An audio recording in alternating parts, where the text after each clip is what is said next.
금전 소비대차 공증, 준소비대차 공증을 많이 하고 있는 공증인 이상석 변호사입니다.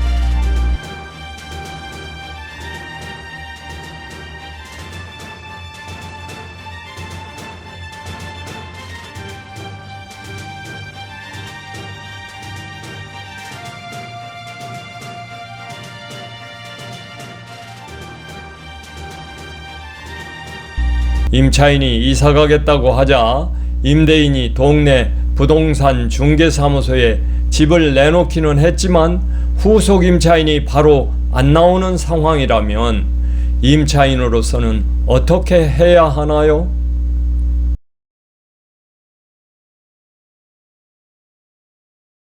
임차인, 즉 세입자가 이사가 급한데 임대인, 집주인이 후속 임차인이 들어오면 그 보증금을 받아 돌려주겠다며 몇 달만 참아주면 후속 임차인이 안 들어오더라도 집주인이 따로 돈을 마련해서 임대차 보증금을 반드시 돌려주겠다고 사정하는 경우에는 임차인, 보증금 받을 채권자, 그리고 임대인, 보증금 갚을 채무자, 이 쌍방이 지급 시기나 지급 방법, 일시불인지 또는 분할 지급인지 이런 것들을 합의하여 얼마간의 기회를 주는 대신 이후 약속을 어길 때에는 재판을 거치지 않고 바로 강제집행으로 들어갈 수 있는 지름길을 확보하고자 할 때 그 못 받은 전세 보증금을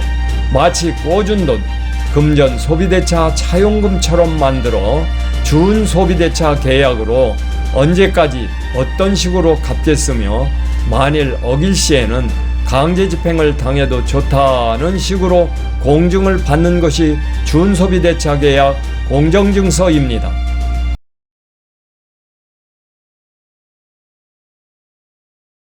준소비대차의 근거법은 민법 제605조 당사자 쌍방이 소비대차에 의하지 아니하고 금전 기타의 대체물을 지급할 의무가 있는 경우에 당사자가 그 목적물을 소비대차의 목적으로 할 것을 약정한 때에는 소비대차의 효력이 생긴다.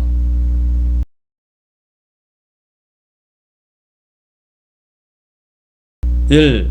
기존 채무인 구채무가 유효하게 존재하여야 합니다. 구채무가 계약의 무효, 취소, 해제 등으로 존재하지 않으면 준소비대차의 효력이 발생하지 않아 새로운 채무도 생기지 않습니다. 즉 준소비대차는 기존 채무를 소멸하게 하고 신채무를 성립시키는 계약으로서 신채무와 기존 채무의 소멸은 서로 조건을 이루어 기존 채무가 부존재하거나 무효인 경우에는 신채무는 성립하지 않고 또 신채무가 무효이거나 취소된 때에는 기존 채무는 소멸하지 않았던 것이 됩니다. 기존 채무의 당사자 간에 기존 채무의 목적물을 소비대차의 목적물로 한다는 합의가 있어야 합니다. 즉 준소비대차는 구채무와 신채무 사이에 동일성을 유지해야 하므로 기존 채무의 당사자와 준소비대차 계약의 당사자도 동일해야 합니다. 따라서 임차인인 남편의 출국이 급하다고 그 아내 명의로 준소비대차 계약을 하면 안 되고 그런 경우에는 위임장에 남편의 인감증명서를 날인하고 인감증명서를 첨부해서 아내가 남편의 대리인으로 공증실에 오면 남편 명의로 준소비대차 공증이 가능합니다.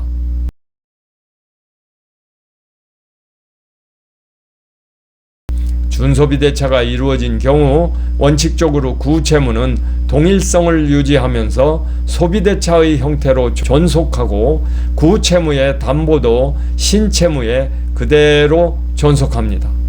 즉 기존 채무와 신채무의 동일성이 유지되기 때문에 기존 채무에 붙어있던 보증, 담보권, 동시이행 항변권 등이 당사자의 의사나 그 계약의 성질에 반하지 않는 한 신채무에도 그대로 존속합니다. 다만 소멸시효는 그 성질상 현존 채무 자체의 성질에 의하여 결정되는 것이므로 언제나 구채무가 아니라 신채무를 표준으로 정해야 합니다. 따라서 구채무의 소멸시효가 3년짜리였더라도 준소비대차가 성립되는 순간 10년으로 바뀝니다. 준소비대차는 소비대차로서의 효력이 생기므로 금전 소비대차에 따른 법률 효과가 발생합니다. 즉 신채무의 채무자는 변제기에 약속된 금전 원금을 반환해야 하는데 반환 시기, 변제기, 이행기에 약정이 있으면 그 약정일에, 약정이 없으면 채권자가 상당한 기간을 정하여 반환을 최고한 기간 내에 반환해야 합니다. 이자에 대한 약정이 있는 경우 이율은 연 20%를 초과하지 않는 범위에서 당사자가 자유롭게 정할 수 있고, 당사자 간 약정이율이 없으면 법정이율에 따른 이자를 지급해야 합니다.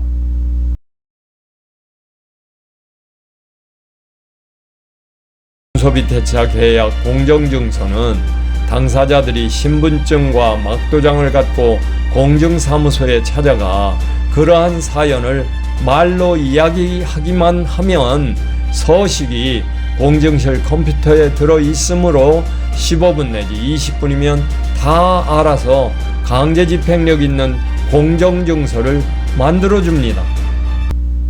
본래 금전소비대차란 돈을 꿔줬다가 돈으로 되갚는 것을 말하는데, 못 받은 전세보증금을 마치 꿔준 돈, 금전소비대차 차용금처럼 차용금, 금전소비대차에 준하여 준소비대차 계약으로 만들어 강제집행력을 부여해 주는 것입니다. 따라서 임차인은 공증 후 임대인이 약속을 안 지키면 즉시 공증실에 찾아가 공증서류에 집행문을 부여받은 다음 법원에 있는 집행관에게 임대인의 전 재산을 대상으로 강제집행을 신청하면 됩니다. 즉 돈 갚기로 한 날짜, 지급기일, 변제기, 만기에 빚을 안 갚으면 채무불이행, 공증사무소에서 공정증서에 집행문을 부여받아 채무자 주소지 관할 법원의 민사집행과나 집행관에게 공정증서를 맡기면 바로 임대인 소유의 부동산을 압류하여 경매에 붙이거나 임대인의 예금, 보증금 등에서 추심받을 수 있게 해줍니다. 꿔준 돈을 안 갚을 때 구체적인 강제집행 절차는 유튜브에 들어가서 공증인 이상석 변호사의 꿔준 돈 안 갚으면 공증만으로 바로 강제집행에 잘 정리해 두었으므로 그 동영상을 시청하시기 바랍니다.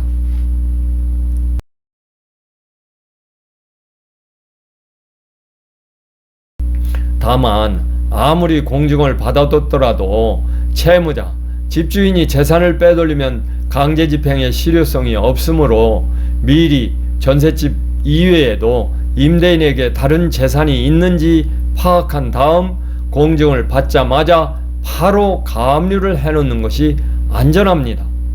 물론 임차인은 전셋집 자체를 경매에 붙여 그 매각대금에서 보증금을 우선적으로 챙길 수 있는데요, 무엇보다 경매 매각대금이 충분해야 보증금 전액을 배당받을 수 있으므로 애초에 임대차 계약을 체결할 때부터 등기부 등본에 선순위 근저당권이 설정돼 있었거나 가등기, 가압류, 세금 체납, 압류 등이 있었다면 경매 매각대금에서 임차인보다 먼저 배당받아 가버리고 말아 남는 게 아무것도 없는 수도 있으므로 그런 깡통집에는 처음부터 세를 들어가면 안 됩니다.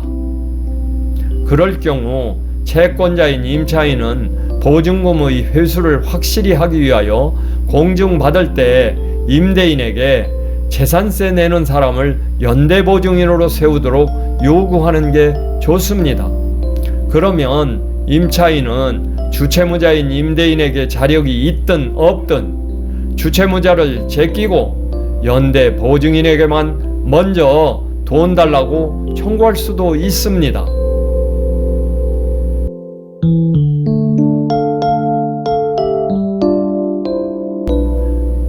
공증업무 자체가 국가사무이기 때문에 공증수수료도 개인적으로 흥정할 수 있는 것이 아니고 공증인 수수료 규칙에 따르도록 법에 딱 정해져 있어서 전국 어느 곳이나 똑같습니다. 일반적으로 공증수수료는 민사소송했을 때의 인지대보다 3분의 2 정도 더 저렴하다고 합니다. 금전소비대차, 준소비대차 공정증서의 수수료는 공증금액 곱하기 2 곱하기 0.0015 플러스 21,500원 그리고 거기에 정본, 등본 6,500원. 단 아무리 거액을 공증하더라도 무조건 수수료는 300만 원에서 멈추도록 그렇게 돼 있습니다.